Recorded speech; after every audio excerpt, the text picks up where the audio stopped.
So I want to talk to you about this idea of inviting yourself to the table. So by a show of hands, can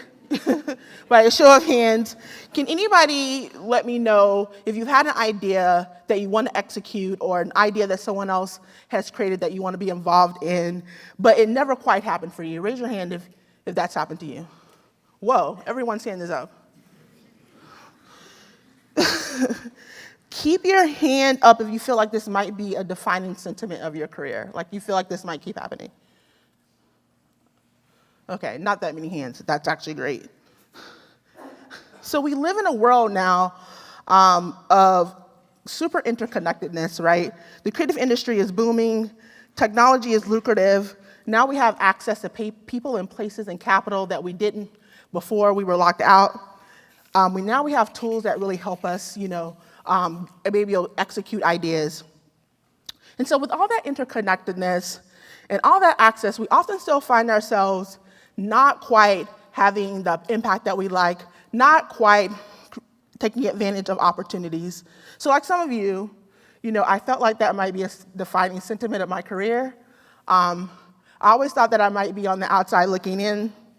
As a Black woman, a Black female designer working in predominantly, white male environments, it became clear to me that I had to start kind of butting into places, or I wouldn't get the opportunities that I wanted. I wouldn't get the chance to make the impact that I wanted to make. So you may be asking yourself, so what is this idea of inviting yourself to the table? Inviting yourself to the table is the moment you decide to create opportunities without asking for permission or waiting on an invitation. It's the moment you decide to not sit back and allow opportunities to pass by you, or even worse, just let life happen to you. So throughout my career, I found myself at all kinds of tables that weren't designed for me, places totally unexpected for a Black girl like me to show up, but assuredly places where I had a perspective to offer, and surely places where people who were already at the table needed my perspective, unbeknownst to them. So I spent a lot of time kind of originally avoiding this idea. There's something seductive, there's something alluring about being invited. Who doesn't want to be sought after? And who doesn't want to be invited by people that you admire or respect?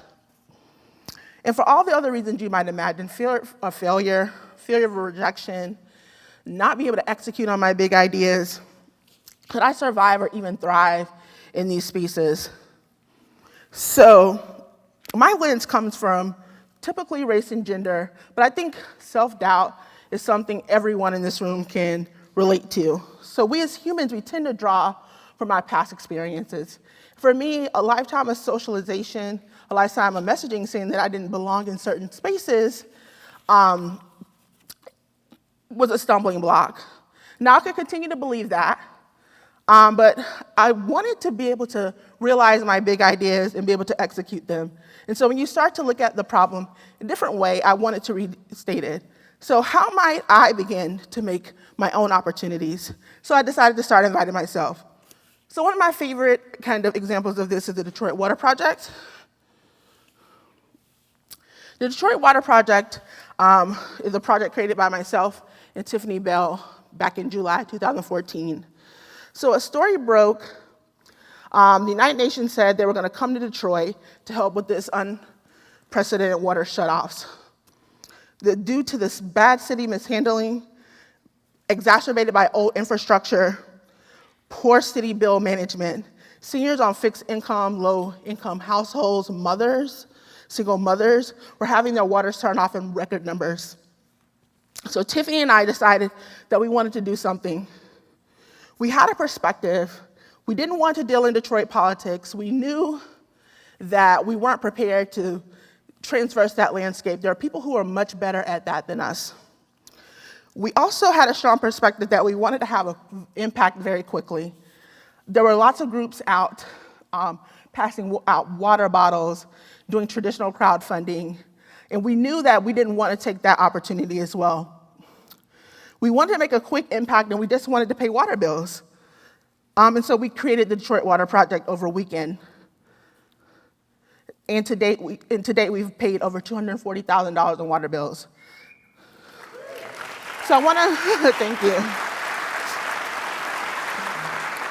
So now known as the Human Utility, under the executive directorship of Tiffany Bell, my co-founder, our project went on to Y Combinator in 2014, and now is a 503c certified nonprofit company where we're now helping people in Detroit and Baltimore pay their water bills and keep their homes.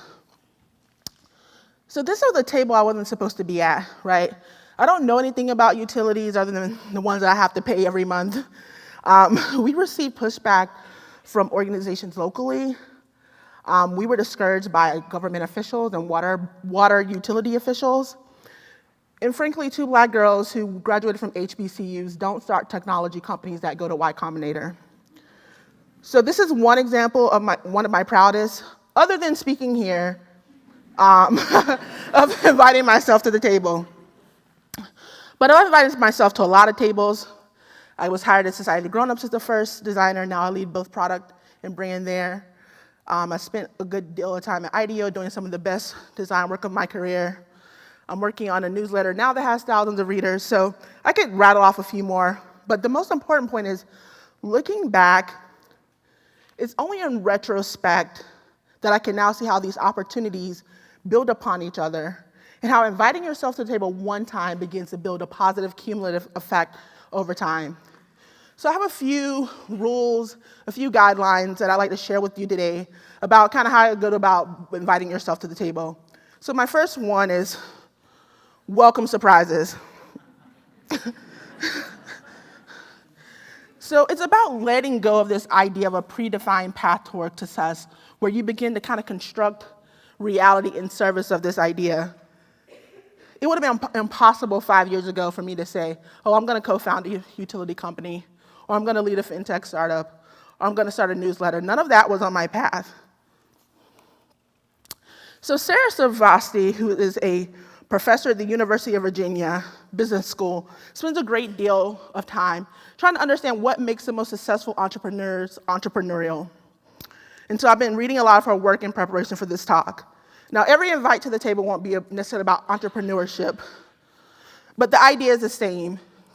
Creatives who want to create big ideas, execute big ideas under uncertain conditions can all take something away from her work. So she says, in fact, to the extent that the future is shaped by human action, it's not much use trying to predict it, basically letting go of the idea of a predefined path. It's much more useful to understand and work with the people who are engaged in the decisions and actions that bring it into existence, which is inviting yourself to the table. My next kind of rule of thumb is take a leap of faith and suspend disbelief. So don't think about how impossible it is, just do it. And I know that seems a lot cliche, but really the only control you have is to make a decision. Doing otherwise, like waiting on permission, means allowing life to just happen to you. Inviting yourself to the table, executing the big opportunity is to remove the uncertainty with what you have to offer. So Sarasi goes, but entrepreneurs choose to view the future through effectual logic. And effectual logic is the logic that makes entrepreneurs successful, as opposed to casual logic, which is what other people tend to rely on. Consciously or unconsciously, they act as if they believe the future is not out there to be discovered, but it gets created through the very strategies of the players. It gets created by inviting yourself to the table and butting in. If Tiffany and I had decided that paying one water bill was too hard, $240,000 worth of water bills wouldn't have been paid. So you have to be prepared to do the work and move through the uncertainty. That's part of the challenge. Prepare for moments of failure as you ladder up.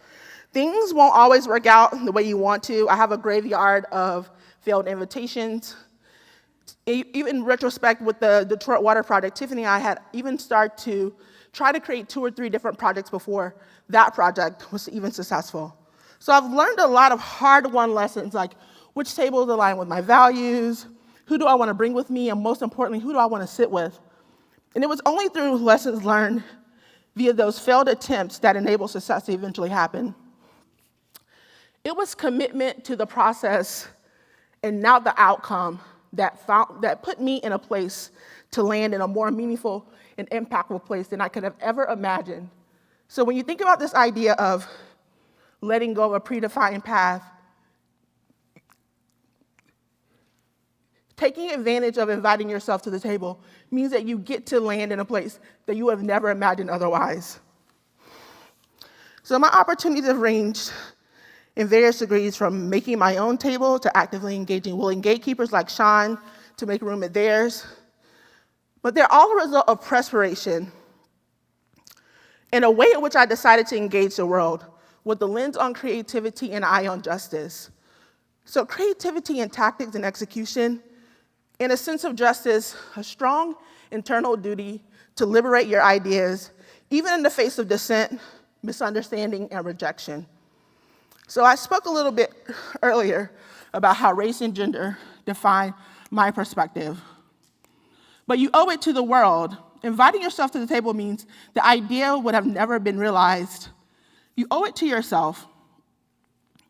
When we create, it's a dialogue between you as a maker and society about what we believe should exist. Designers, coders, builders, makers, whatever you want to call yourself, play a large role in determining how other people experience and make a meaning of their world. Someone out there is waiting on your idea.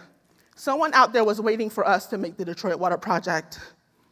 You owe it to those already at the table. You owe it to challenge what's possible. When people like Sean open up seats at their table, it's a prime opportunity to engage. Making spaces at the table is an important function in a healthy creative ecosystem, and you are needed at the table to expand the conversation on what is possible. And frankly, you owe it to yourself. There's no rule book, there's no defined path. Look for problems that can benefit from your expertise. Tina Roth Eisenberg, affectionately known as Swiss Miss, called this finding your superpower. Find your superpower and put it to work. Inviting yourself to the table means creating unique opportunities to leverage not only what you can offer and increase your opportunity space exponentially, and waiting on opportunities and waiting on permission and waiting on invitations from gatekeepers is a sure way to lead an uninspiring creative life. So in closing, the challenge. I challenge you to think about what tables you should be inviting yourself to, how do you make room for others at yours, but most importantly, which ones need your voice. Thank you.